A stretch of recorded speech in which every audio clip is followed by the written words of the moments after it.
We've been taught what's healthy our entire lives, but what if much of it was mistaken? Here, we'll delve into Carl Jung's surprising discovery, how to perceive someone's true character by observing just two specific things. It's not about their words, their accomplishments, or even their behavior when under scrutiny. Jung identified two particular psychological tells that reveal who a person truly is beneath their outward persona. And, remarkably, most individuals expose these secrets unknowingly. Imagine yourself in this scenario. You're conversing with someone you believed you knew well, perhaps a colleague, a friend, or even your partner. They appear authentic, dependable, and composed, yet an unsettling feeling persists. You can't pinpoint it, but your intuition suggests there's something deeper at play. Carl Jung dedicated decades to understanding what he termed the persona, the elaborate mask we all construct to conceal our true selves. However, he uncovered that regardless of how meticulously someone crafts their public image, these two psychological indicators inevitably break through. Once you learn what to observe, you'll no longer be deceived by a deceptive facade. These aren't intricate examinations. Rather, they are straightforward observations that unveil profound truths about human nature. By the conclusion of this exploration, you will not only gain the ability to discern others with clarity, but also to comprehend yourself in ways you previously thought unattainable. Jung's discovery is particularly unsettling because these two insights don't just expose the character of others, they compel us to confront our own hidden nature. As Jung himself noted, the most terrifying thing is to accept oneself completely, and these psychological windows will inevitably reveal parts of yourself you've actively avoided. Many people navigate life under the impression that they can accurately judge character based on superficial behaviors, seeking qualities like confidence, kindness, success, or charisma. However, Jung recognized these as elements of what can be termed the performance layer, the meticulously constructed image we project to the world. The true individual, however, resides beneath this outward performance. Jung discovered that regardless of one's proficiency in managing their public image, two specific psychological patterns consistently betray their authentic nature. These patterns function beyond conscious control, rendering them exceptionally reliable indicators. As Jung observed, thinking is difficult. That's why most people judge. Yet judgment founded on mere surface appearances is almost invariably mistaken. Authentic character assessment demands a deeper examination of unconscious patterns that cannot be faked or manipulated. Jung concluded that character is revealed not by what individuals choose to present, but by what they are powerless to conceal. These two psychological signatures manifest precisely when a person's guard is lowered, their mask falters, or they experience any form of pressure. Jung's second powerful character reveal focuses on what I term mask maintenance.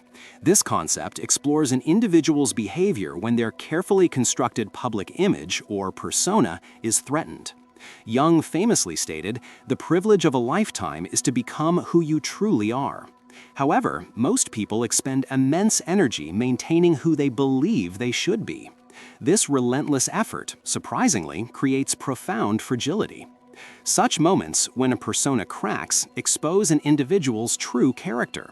An unwillingness to experience legitimate criticism often forces deeper underlying patterns to emerge. These aren't limited to major crises. They occur constantly, even in minor, everyday frustrations. We can observe these shifts by watching for micro-expressions, tone changes, and subtle body language shifts. These tiny, unguarded moments often reveal more about a person than hours of prepared conversation. In contrast, Jung's individuated souls, or truly integrated individuals, exhibit remarkable consistency. Their public image aligns seamlessly with their private reactions, indicating a complete acceptance of self. For the vast majority, however, the mask will eventually slip. This raises critical questions. How do these unconscious patterns operate with such reliability? And why are they such potent indicators of our deepest truths? To truly understand these dynamics, we must now delve into the very architecture of the psyche itself. But there's a third, even deeper pattern that emerges when you combine Jung's two primary reveals, what I call the integration test. This is observing how someone handles their own shadow material when it's gently reflected back to them. It's the ultimate character assessment because it instantly shows if someone is capable of growth or, tragically, trapped in unconscious patterns. Jung wrote, "One does not become enlightened by imagining figures of light, but by making the darkness conscious." Imagine David still judging Marcus for being fake. If you were to gently ask David, "Do you ever feel a desire to be more charming but hold back?" Watch his face.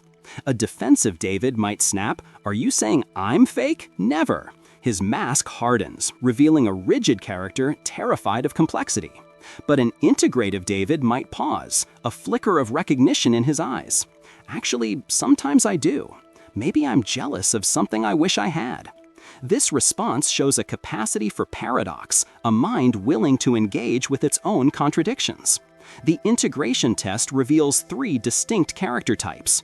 The unconscious type becomes defensive, completely unaware of their projections.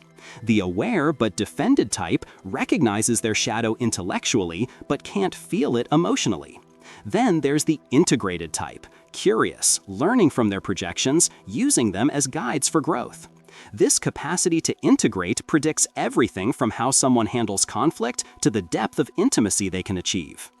People stuck in unconscious patterns blame external circumstances for internal struggles.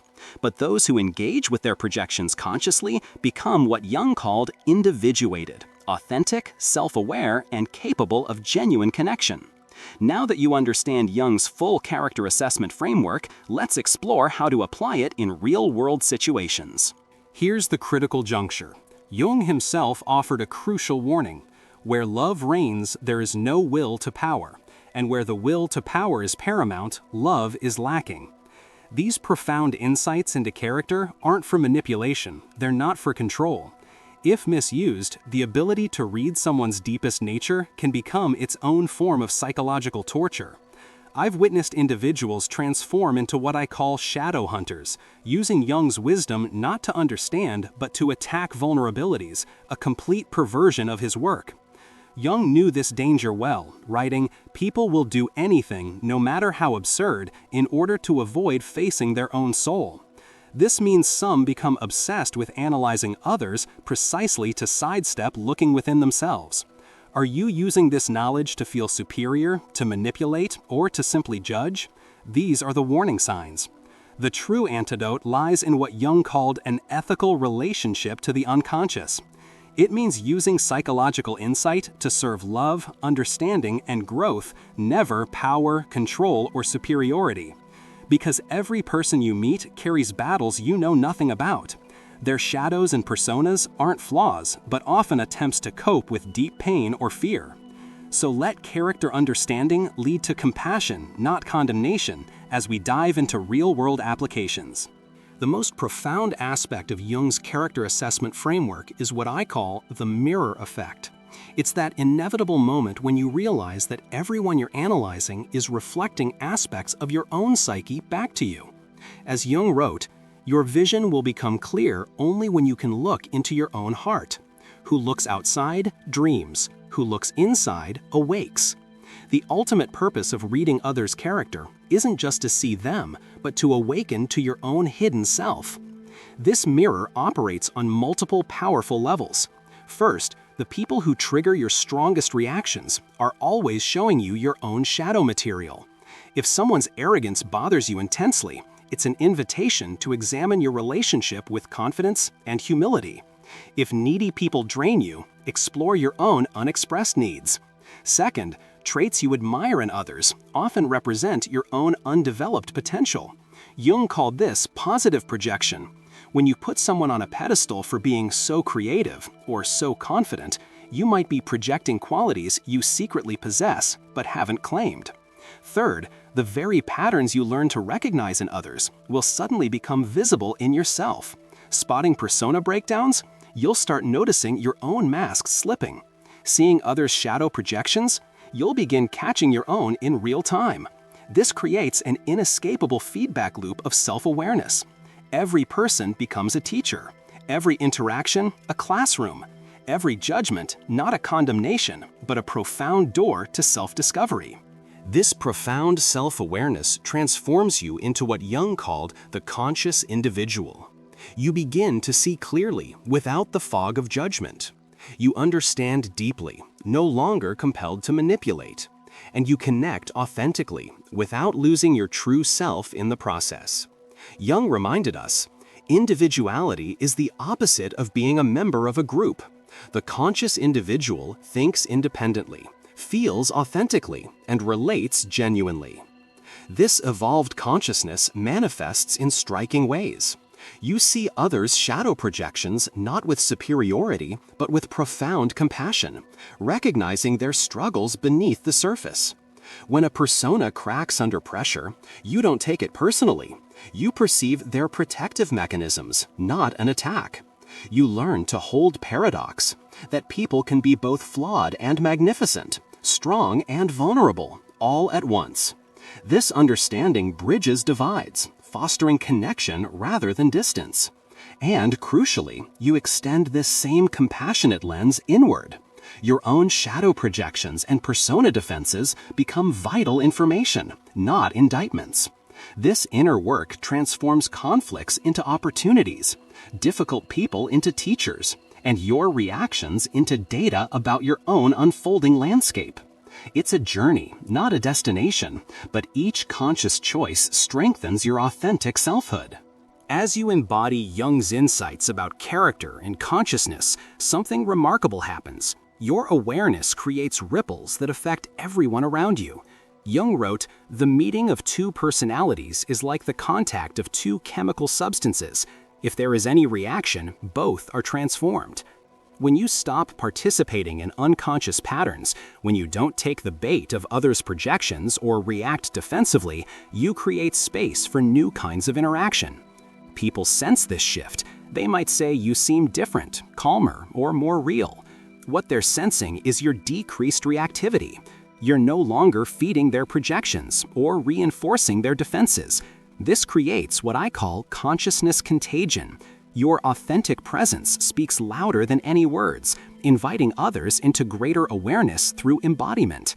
This is the deeper purpose of character assessment, not to judge or manipulate, but to understand human patterns so that you can respond consciously rather than react unconsciously.